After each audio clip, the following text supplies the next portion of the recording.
Football is nearly back. New ownership, new draft format, new rules in the game. So many love. That is the United Football League.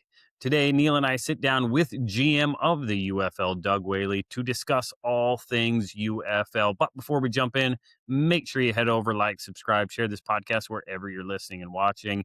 Hit those buttons. That subscribe one is the one that really helps us out. So make sure you go do that.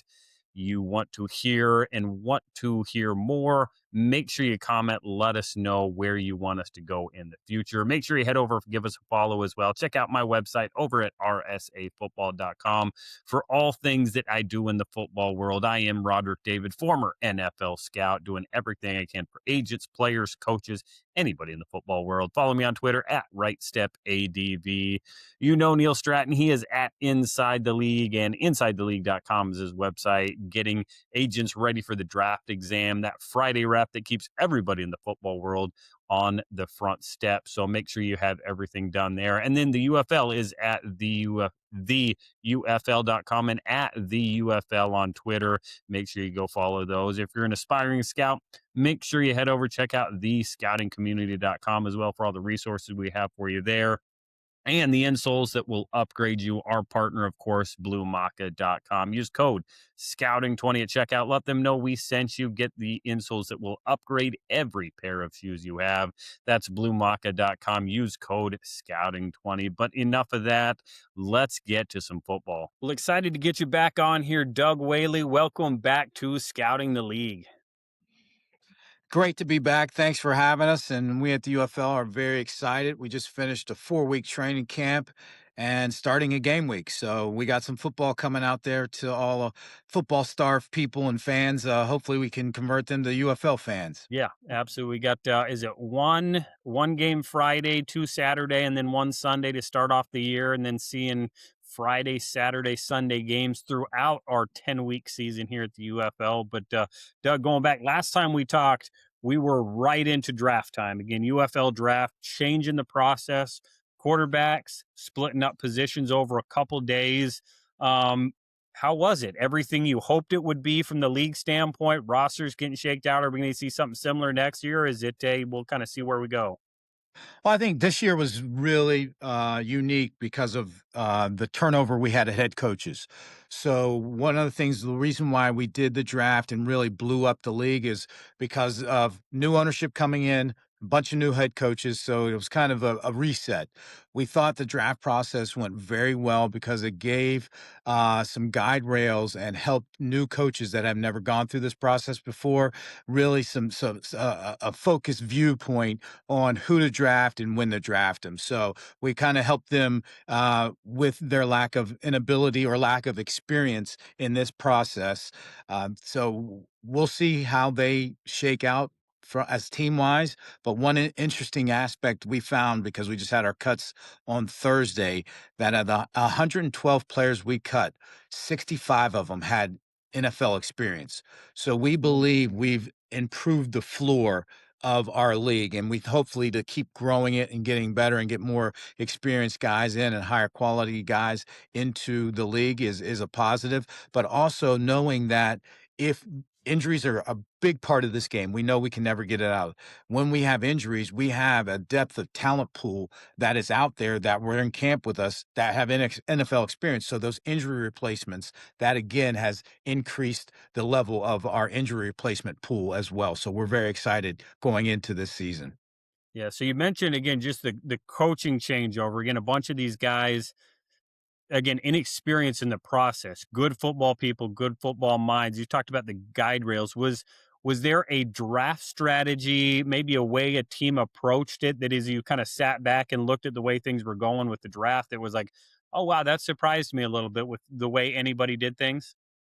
I think a lot of it was set up where they wanted a foundation of returning guys, and that was those UFL draft guys, those returning guys. But what we did see in the free agent part of it was a nice mix of guys with NFL experience, but also some young and unimproved guys, unproven guys that they think they had a higher upside, or that they felt they could get more out of them because of their coaching style and how they fit their system. So it was a mixed bag, but we were very pleasantly surprised about the youth movement into the league. And that shows that our coaches are really leaning into that. Hey, let's be that developmental league, but also have a foundation of guys returning that can really set the standard of what the culture needs to be in the locker room, but knowing that we need to get some young guys in there and give them a chance as well.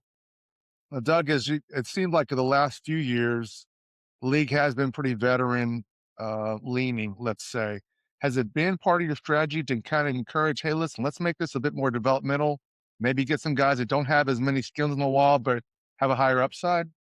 No doubt, and that comes from ownership. Mike Rapoli, obviously, it was a different philosophy before he got in, and it was, hey, we're a standalone football league and part of this football ecosystem. Mike Rapoli's like, we are, but we're going to lean into a developmental league. And before it was, okay, this is either going to be a springboard to the NFL or a soft landing where you could play professional football for 6, 7, 8 years and then decide what you want to do with your life. Rapoli's focus is, hey, after 2 or 3 years in this league, they're either going to make that jump or realize it's time to do something else with their life. So yes, it is. Are we going to alienate older players? Absolutely not. But the focus is going to be, hey guys, this is your chance for whatever circumstance you haven't been able to shine. We're going to give you that platform to shine, and then you come up with the decision of what happens after that. Yeah. Hmm. So again, Hmm. you talk about again this time of year, you're getting players in from the 2025 draft, 24 draft, players that have been in the UFL.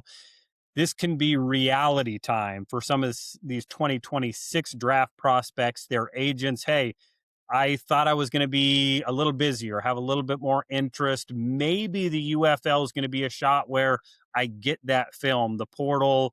Again, an injury, something happened the fall of 2025 where, hey, the UFL may be an avenue for me. Rosters are set, your season's ready to go. Players and agents that are still interested, they can still think about the UFL. What do they need to know? And that's a great point. And it's we are open to 2026 draft eligible players, guys that, like you're saying, that may not be getting that interest. Well, guess what? Here's a better way to get yourself noticed by the NFL. Instead of chasing a pro day and your school may not have one and you're just to add on and another one, come play in a professional setting. One, you're going to get professional coaching. Two, you're going to go against professional players. And three, what better way is a scout going to evaluate you that may not had a chance from your college tape to see you in this type of setting? You're going to have 10 weeks. And then for us, we encourage our teams to sign draft eligible players that of that year, the 2026. We do have a limit on the number of roster moves a team can make that are outside of injury, but all those are any 2026 draft eligible player is a free move. So that if anybody is out there that thinks this is something that they would really like to entertain, go to our website, the UFL.com. Don't do it on a mobile device, but do it on a laptop or iPad. Under the About tab, there is a interested player tab that you can click on, fill out that goes right into our centralized scouting system. We have 4 scouts that are taking it by position. They will evaluate everybody that comes in, and then we put those that we feel are ready to make that leap to the UFL on our hot list for our teams. And every team has a hot list for injury replacement or skill upgrades.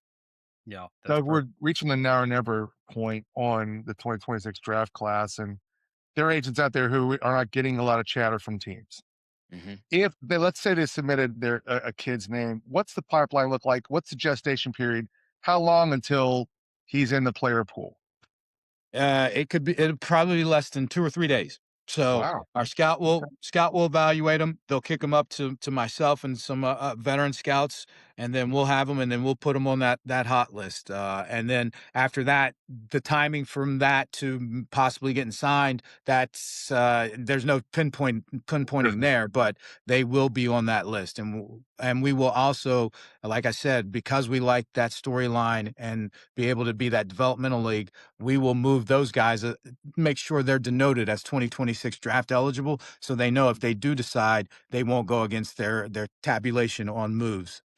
Mhm. Good, Doug. So, Okay. of course, your background, you've been a GM in the NFL, you've been in personnel, you probably have 32 GMs on speed dial ready to go. As you get through this year, again, a 2026, we'll use that as a 2026 guy jumps in, let's go play UFL ball. Come the end of the season, May 31st, you guys go through regular season. That gives guys maybe a couple week window postseason, June mandatory mini camp. Is that something you're going to be actively pushing for some of these guys? Hey, we want you to come in, play a great season for us, and then have a chance to go join a 90-man roster this summer and get ready for training camp?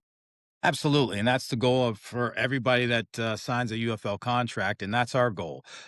We are really leaning into it, and actually, to tell you the truth, it's something that we've expressed to our coaches, we've expressed to through ownership to our performance staff. So a lot of what we do performance-wise, building practice schedules, lifting schedules, is to make sure not only these guys peaking to at their highest performance during game week, that after the season they're not beat up and worn down. So if they get that chance they can come into an NFL training camp setting or an off-season setting and be able to perform at their best level instead of having 3-a-days with full contact and full pads for five straight days. Our head performance guy, Sean Hayes, does an excellent job, and our head of medical, Mary Van Hayden, they do an excellent job of just really educating the coaches, but more importantly, protecting the players to make sure that they can accomplish their goal. So, Doug, you're a former NFL GM. We know that. Roderick mentioned it as well. If you were an NFL GM, still sitting in an NFL office, based on having watched camps and seen these rosters and the players are competing, where's the depth? Where would you be kind of monitoring? What are the kind of players you'd be looking at? Because obviously, again, the goal is to be a developmental league.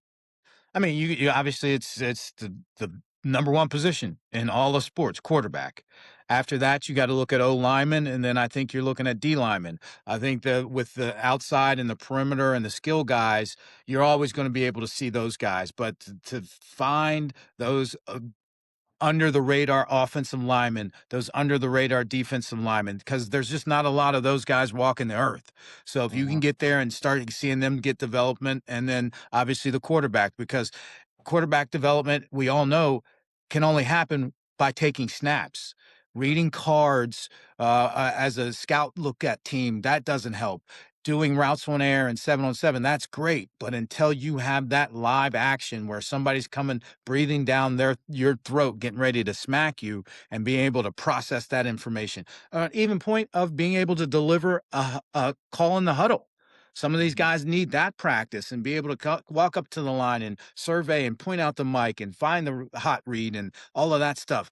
That's tough to do when you're not in a game setting. So those are the three major positions that I would be looking for, and hearing from GMs, they really like the us being here so we can get some development in those positions. Yeah. Well, I have seen, as one of those weirdos that watches almost all the games, I have seen offensive line play improve. What are y'all doing? How is that improving? Why is that improving? Is it something you've been really has been kind of a point of concentration for y'all? I think it's a combination of identifying the right guys, but also the coaching and understanding that we are limited with our scheme and system just because you have a reduced coaching staff. They have 8 assistant coaches, 9 total in the coaching staff. So they're not going to be implementing all these intricate schemes. You don't have that ability to do an advance. So, or if it is, it's very limited. So you're not going to be changing so many things to try to exploit another team's weaknesses. So what Cool. you're getting is a lot of focus on fundamental and not scheme. And that's why Mhm. we think these guys are going to make that step, or at least they'll have that chance to show they can make that step. Man, Okay. you get the we'll say the young guy on the podcast, but you say fundamentals, man, something that needs to be coached at every level more than it is. Again, it's forgotten about, ignored until it's apparent in the NFL. Again, for you guys in the UFL, it's fundamental. You know, Yeah. fundamentals are fundamental to game. College level, again, it is so important. We've seen it with the portal. We've seen it again. Guys moving around. You lose the fundamentals. Everything focus is learn the playbook, learn the scheme, get on the field. The fundamentals. Again, love to hear that. Again, the bigs always got to find the bigs. O line, D line, quarterback. Again, want to see those guys develop. So we get games going Friday, Birmingham at Louisville. This year, you guys, again, in addition to changing draft stuff, we got some new rules rolling out. Again, the majority of the game is going to look similar. Again, 11 guys on offense, 11 on defense, no running starts like we see up north. Again, but there's going to be some changes that, again, I think will be excited. NFL always going to think about kicking the tires off. Let's start with the first one. You guys have banned the tush push. And Yes. again, yeah, are there going to be ways around it? I don't know. We'll see if the staff does anything like that. What's the reasoning? Again, it's been said it was brought to a vote last year. This year in the NFL, kind of ignored, maybe because the Eagles didn't utilize it as much. What was your reasoning behind banning that tush push? Well, two reasons. One, our new owner, Mike Rapoli, is a master marketer. Started Body Armor, Smart Water, Vitamin Water, got in on Pirate Booty, Kind Bar. So he knows. And his biggest thing is the biggest failure for a lot of companies is they give their clients or their customers what they think they want. And he says, no, let's give them what they want. And if you just listen to the chatter around the tush push, one, it's not a very exciting play. Two, it's could be potentially dangerous to our players and players in general. So he said, well, and guess what? The public doesn't want it. So let's get rid of it. So it's nothing that we have put too much thought in. We put it a vote to all our head coaches. They were for it as well. So let's get it out of the game, and then let's replace it with an exciting play, a 4th and 1, and maybe do a reverse, maybe do a whatever, double pass, something to get the players and, more importantly, our audience excited. Yeah, absolutely. Again, always got to listen to that. And again, like you said, if you just step back and listen, again, any argument for and against the officiating strain it puts on those guys is such a huge Mhm. factor. And again, I do I want it banned from the NFL? No. Does it need to be officiated better? Yes. Does it need to be in the NFL, UFL? No. I think that's a perfect one to start with. So let's go from the tush push. Let's back it up. 4-point field goal for anything over 60 yards. We saw, again, the NFL changes the rules for kickers' balls, and we saw the ball flying like never before. We've seen the UFL have great success with guys coming in there, showing that they can put it between the uprights, trying to reward those guys. Talk about the decision to kind of get that ball flying from deep. Yeah, I mean, obviously, the kickers' legs these days, I don't know if it's their legs have gotten stronger or just the appetite for coaches to try longer field goals. But we said, let's reward it. It's an exciting play. And if my math is correct, I think there were 60-plus yard field goals in the NFL. And our owner was like, hey, well, let's make this a very exciting play, especially if you're thinking about into half or into game. So that's not that. Plus the thought process now the coaches have, if you're down by 3, do you try that 4-point field goal? If you're down by 4, do you try to get in and try to score? So there's going to be that chart of when to go for 2, 3, and now you got to throw in 4. It's going to be very exciting at how these guys and these coaches really use that mental gymnastics to put themselves in position to use this 4-point field goal to their success. And then also, hey, if I miss that 4-point field goal, guess where that ball is going to be spotted? Right where the kicker was. So that's another 8 yards. So the mental gymnastics of throwing that in there, plus the excitement I know the kickers and the fans will have, it was just a no brainer. Yeah, Now absolutely. you So you, mentioned that how the distances being is going far beyond I think what we all ever expected. How long till we see a 70-yarder? Do you think that's going to be in our lifetime? I think so because again, coaches will be more apt to do it, and these kickers are, for whatever reason, maybe it's the performance side of it, the technique side of it, the training, but they're doing it. We had Mike Rapoli came out to do a little bit on that for our website, and he had the kickers, and we had one guy make a 65-year-old yard. But now this was not with a rush or in a game, but That's I good. could see it coming soon. Yeah. yeah. So this year, I think we'll see it this year in the UFL. If I was a bet man, I'd put it down there. Bold prediction. Doug, you pair that one now with the rule you get inside the 50-yard line, no No, punting, no no. coffin corner kicks. If you are even right outside the 50, you coffin corner, try to put it down there, pin him deep. No, it goes out of bounds. Balls at the 20 really becomes a touchback. Talk about pairing those two rules together. And again, that punting rule, again, excitement, force the hand on fourth downs. Talk about that rule. Yeah, and that's what we looked at. I mean, when you start looking at even NFL coaches now, they're being a lot more aggressive on fourth. It's a four down league now, not a three down league. And we believe that for us, we have to be an entertaining product, and we don't want a guy on 4th and 4 from the 30 trying to pin some team down in the corner. That's not our league. Our league is, hey, we're going to try to score and put points up on the board, but we also don't want to be a gimmick. So we said, all right, let's do this, but in 2 minute or 2 minutes and under to the end of the game, you can, because we didn't want to have somebody go for it and then end up losing a game because of a gimmick rule. But again, what we're trying to do is force excitement, force exciting plays, force aggressiveness from head coaches, which means uh, splash plays and exciting plays, which turns into viewership. Yeah, absolutely. And then the last one we'll hit on here again, the ever and often debated overtime in the NFL. Again, is it right? Again, I think it's gotten the conversation to die down a little bit with the current rules. But you said, hey, no, let's go a little bit hybrid, college to NFL. 3 plays from the 5 yard line for overtime. First to win 3 attempts wins the game. Again, get that excitement. Again, a 5 yard play, a lot can happen, bounce of a ball, tip of a ball. Again, still probably keep some run plays on the board. Talk about that overtime rule. Yeah, it's I mean, any hockey fans out there, everybody loves a shootout. So we were like, hey, let's bring that super excitement to the football game, and it not only the excitement, then it's also player health and safety. So instead of having another 10 to 15 minute quarter, let's do 3 plays, and that helps with the health and safety. So when you add those two up, we thought it was a no-brainer, and it's something that we believe it hopefully catches on because of those two reasons: excitement and health and safety. Yeah. Mhm. Again, if there's any one of these rules that I would love for the NFL to think about, this is one makes a ton of sense for me. Again, we've seen that overtime rule adjusted and tweaked, several times in the last dozen or so. And again, taking away that 10-minute, long extra quarter, again, that just weighs on players and makes things always even a little bit more difficult as you think about that next week and the short weeks that the NFL has. So, again, some really fun rules that are going to make some really fun, exciting football. Let's flip it back here again. You guys have been quick, nimble. The new ownership has dictated some of that. Again, just listening to your fans, kind of knowing what the fans want.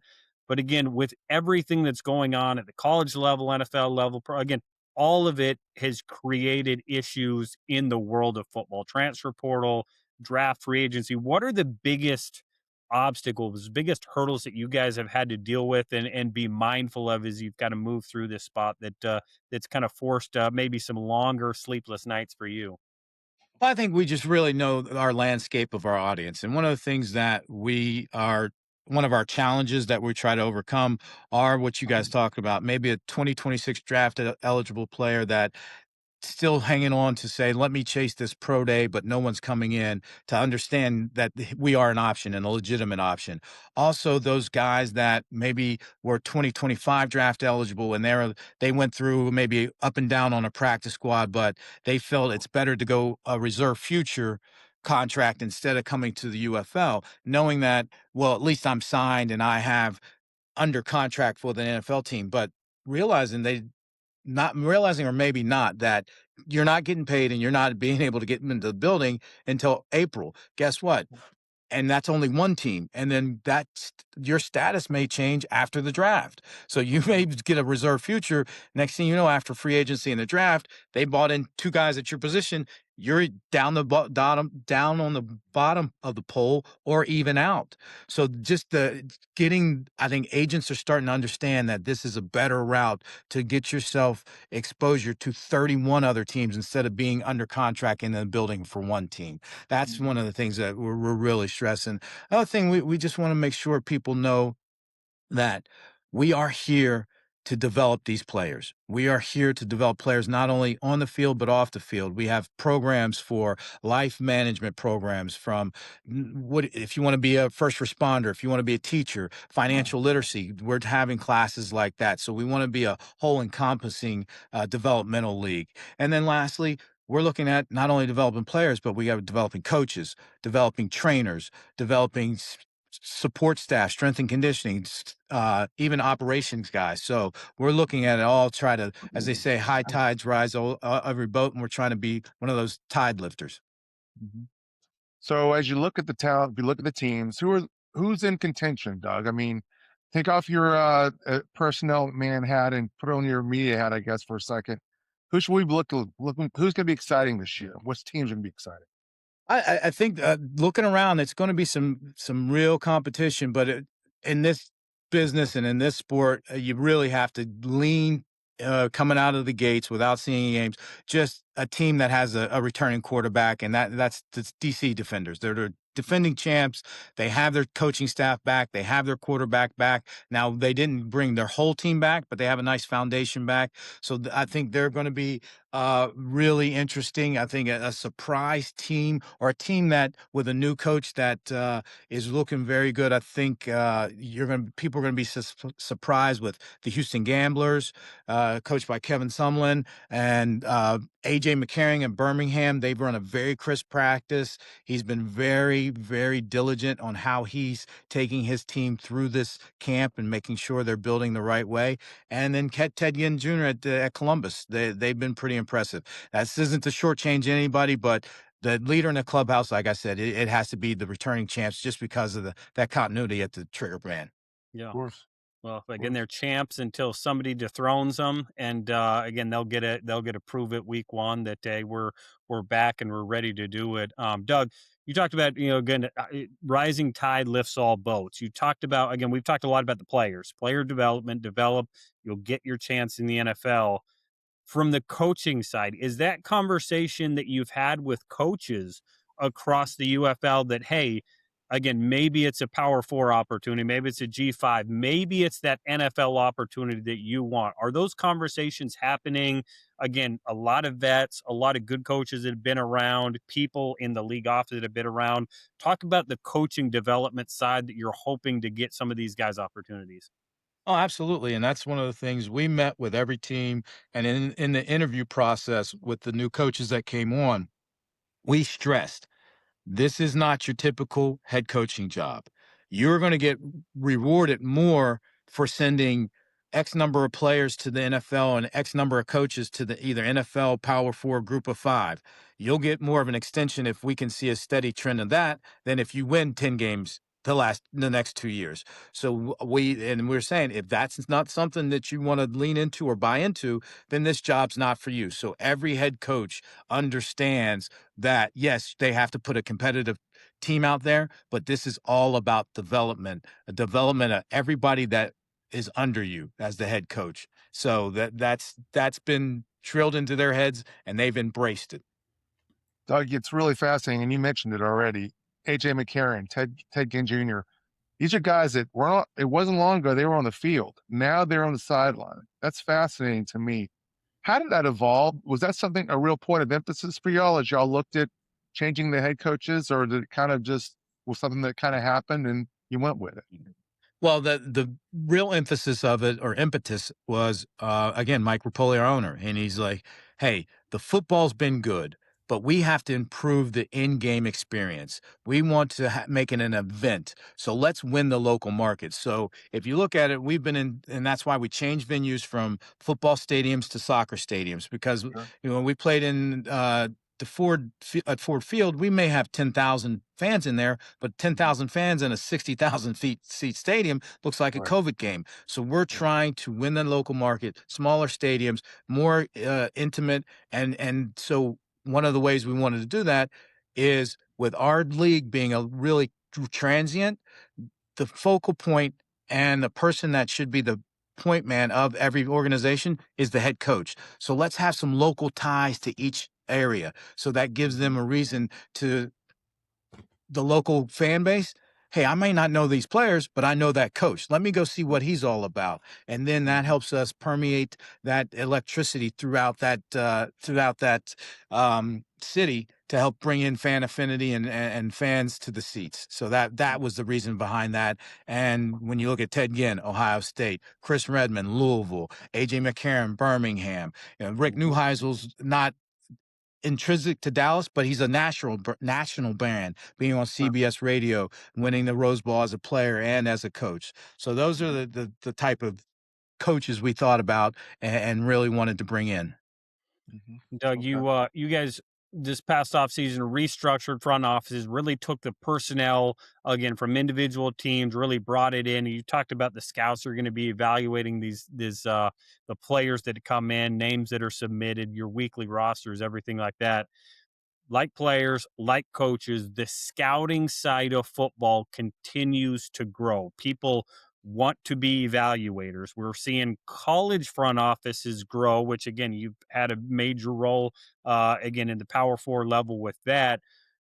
For people out there that, hey, I want to evaluate, maybe the UFL again becomes that spot where I can do it. I can be more intimate, or hey, you just need to go do it in this way. What's your advice to people that want to scout and want to evaluate players in the UFL?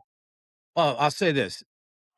The best thing about the profession is, like you're saying, the opportunities are growing. When came out, it was just the NFL and that was it, and CFL. Now you have, like you said, college, NFL, UFL, CFL, and arena teams. So you have a lot more options. Now, the bad side of it, the popularity of it has grown twice as much as the opportunities. But I would say is if you really want to do this job as a profession, it's networking, but it's also while you're networking, actually evaluating and starting to write reports. So when someone says, okay, you say you want to be a scout, what have you been doing? You can say, well, I just evaluated the top 60 college players, and here's my reports. Because a lot of, I get, think about it, when I first got in the league in a hiring manager position in 99, I'd maybe get one resume a quarter. When I left, I was getting one resume a month. And now that I've been out, I get LinkedIn. I'll have 1 to 2 calls with prospective scouts a week. So it just shows you how it is. But my whole thing is you have to have something on your resume to differentiate yourself from the person that says, I won my fantasy football league the last 2 years, so I should be a scout. You got to make sure you can make that line to say I'm not a fan. I actually do want to work in sports, because working in sports is, and we all know, that's a different beast. Yeah. It's not, oh well, guess what? It's my grandmother's 90th birthday this Friday. I'm taking off for that. No, it's the season. There's no holidays. Football is the holiday. So just knowing that, knowing you're going to be on the road and being away from family and stuff like that, all the family outings and stuff, you're either going to miss or they're going to have to adjust to your schedule. So it is different, but I would say just to find a way to separate yourself when someone's looking at your resume. Yeah, Mhm. absolutely. Again, So the important UFL what you certainly said doing about that. the schedule is the schedule, and it's hard to adapt to what normal people kind of lifestyle and that kind of thing.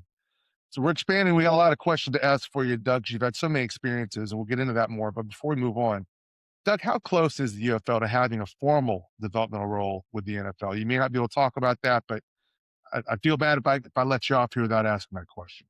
No, it's something that obviously we would like and we would definitely embrace. But I think what we're going to do is just kind of crawl, walk, and then run. And we are their peachtree dish with officials, with technology. We're starting to do with that stuff with technology. I think it's something that we can start even getting conversations further down the road now that the NFLPA has elected their executive leadership Sure. role. And they filled that. So because it's going to have to be something that it's not only the NFL, but the NFLPA and us all coming together and saying, what is the betterment for this game? And we believe is, why not have guys that, instead of them being, like I said, in the building and not developing, and then maybe a year or two washing out because they haven't had that chance to get on the field and perfect their craft, let's give them a way to do that. So we hope it happens, and we're just going to do it the right way. But we have a very nice relationship with the NFL, and we just think it's going to continue to grow and get better. Mhm. That's Okay, good. that's great. You Now, mentioned you mentioned the officials there, Doug. It sounds like something could be coming down the pipe for the NFL that they're going to have to deal with their officials association. And that's always one of the big drop offs when you talk different levels. Again, there's officials on high school fields, even some small college fields that don't belong there. But again, you need a warm body to throw some stripes on. Talk about the officials that you guys will have, because there's officials can quickly ruin football games for a lot of fans. Talk about your officials and kind of the way you're approaching them. Yeah, our officiating crew is led by Dean Blandino and Mike Pereira. And what we do is, and we just had them in for joint practices. All the officials in UFL games are coming from Power Four conferences, and they are prospective referees for the NFL. So these guys have been targeted as saying, hey, these are the next up, or we really want to see them in professional settings to have them join a crew in in the NFL. So we have a nice relationship with the referee association, and our leadership is top notch, and we're excited. And again, they're targeting these guys to say, hey, we want to see you out there, and the NFL wants to see you before you make that jump. So why not get more seasoning in a professional setting? Doug, there there's remained so many exciting opportunities, but at the same time, money makes the world go round. Is it this year or never for spring football right now, or do you feel like there's still this league can have some stamina and continue to be able to develop and finally find that niche that really everyone can get rally around, including the NFL? Well, that's one of the things that our owner, when Mike Rapoli came in, he threw in over $100 million, and he said, I know this much. When I started Body Armor, everybody says you have a 1% chance of taking on Gatorade and winning." He goes, "I like those odds. When you tell me I have 99%, I'm not excited about that." So he is very committed, and his whole thing is, if it doesn't work in the next 3 years, no one else will try it, because he's going to put a lot of resources, not only financial, but with just ability to have access to top of the line instructions on everything from technology to performance to medical. We're going to do as much as we can to make sure that this is something that can be around for 40, 50 years from now.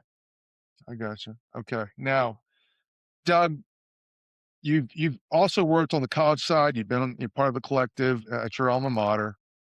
Are these the best of times or the worst of times for college football right now? Depends on what side you're looking at. From players, it's the best of times. From agents, it's the best of times.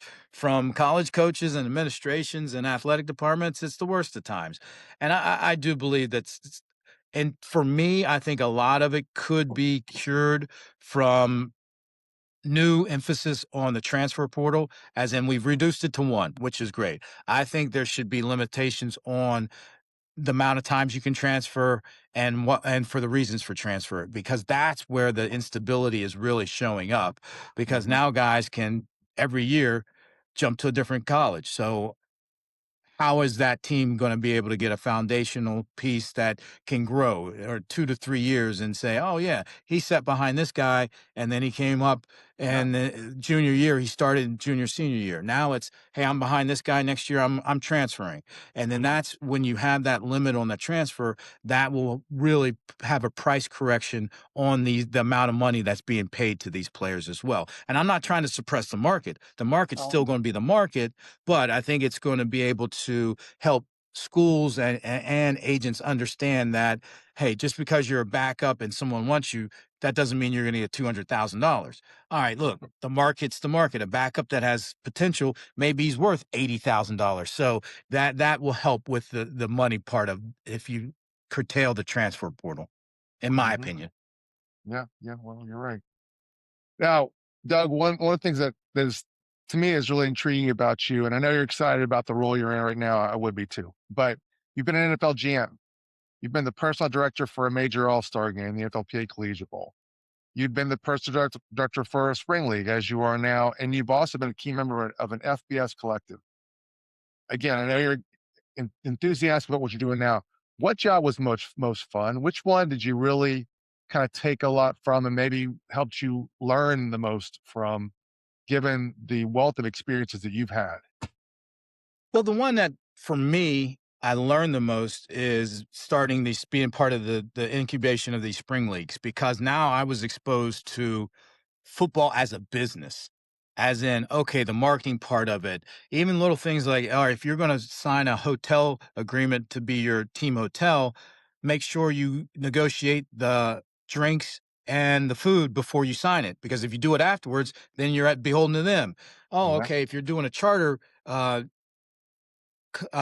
deal, make sure you add in the de-icing, because de-icing fluctuates. Lock in the price now. So little things like that, that when you're a GM, you just show up. There's your itinerary. You get on the bus, you get on the flight, you get in the hotel. You don't think about any of that. The operations part of it and the Uh-huh. business part of it, from doing marketing deals to sponsorships and all that stuff that I just was never exposed to. So I learned the most.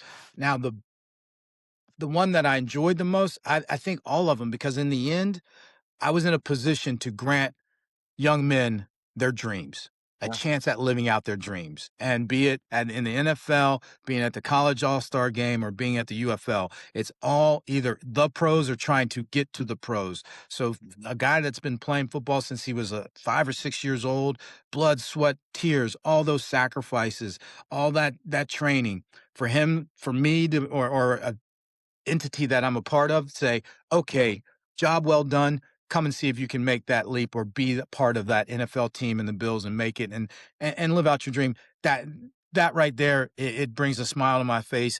It makes all those nights away from my family worth it. It makes all the time that I'm in airports and hotels and all that stuff. It makes it worth it, because you see somebody just being like, yes, I got it. Yeah. Yeah. No, Absolutely. that's a perfect wrap up, because again, at the end of the day, we talk football all the time. It's a business, yes. It's X's and O's, yes. It's team building. The end of the day, it all revolves around people. It's a people business more than anything else. You got to have the right people. You got to have the right people coaching the right players. It is a people business through and through. And again, the UFL hopefully sticking around, only getting stronger to give some of these guys chances to achieve those dreams. That's perfect. Well, Doug, again, like you said, it's at the UFL. If you're interested, make sure you head over to Twitter, follow the UFL, theufl.com. If you want to get a player bio put in there, get some interest out there for your guys, whether it's for now, for the future, stick that bookmark on it. Again, games start this weekend, Friday night kickoff. Which where are we watching? If we're watching, if we want to turn on that Friday night game, where are we watching it? The Friday night game is going to be ESPN or Fox. I don't have that with me, but we are national distribution. Fox is one of our partners. ESPN and ABC is one of our partners. So we're either going to be on ABC, Fox, or ESPN for 99% of our games. We may have one on ESPN2 and one on FS1, but ABC or ESPN, it'd be easy to find. Perfect. And Well, I Doug, think one more everybody time, if knows I am so. an agent, I've got a player and I really want to try to get in the player pool, give me the process for that one more time before we go. Go to the website, theufl.com, search for the About tab, and then you'll scroll down and it'll be interested player link. And in there, it'll just be name, position, last college, draft year, last pro team and year, agent, sell, and email. And then I will get the ball rolling right there. Now, Okay. Well, Okay. Neil, you can probably add a week long course in your Inside the League agent seminar to make sure they all know how to do that. mhm. Everybody needs to be able to get their players on there. And again, that's a perfect spot. TheUFL.com, find everything there. We'll have everything in the show notes here today. Doug, excited about the season kicking off. We get 10 fun weeks of football in the NFL. Really appreciate you being on, and perhaps we'll get you on as we get to playoff time and see who's going to come out on top this year. Thanks, everybody, and appreciate you guys with the continued support and being a loyal partner of ours. We at the UFL would not be able to give the people this entertaining product without partners like yourself. So much appreciated. Yep. Thanks, Doug. Best, Thanks. best of Take luck, care. buddy. Appreciate it. Agents, before we go, make sure you go check out Agent Live 360. It is at agentlive360.com for everything you need for your agency, From players to coaches, managing profiles, tracking invoices, sending invoices, getting paid, keeping up on every element of your entire agency. Notification emails, file folder storage, ROI, transactions, invoices, calendar, contracts, teams, reps, everything all in one spot for you. That is Agent Live 360. Hop on, request a demo. Yours truly will hop on, walk you through it. I can promise you we will talk some football as well. Sign up now with code TRIAL90 for a 90-day, 3-month trial at just $10 a month for Agent Live 360. That's at agentlive360.com. Go check it out now.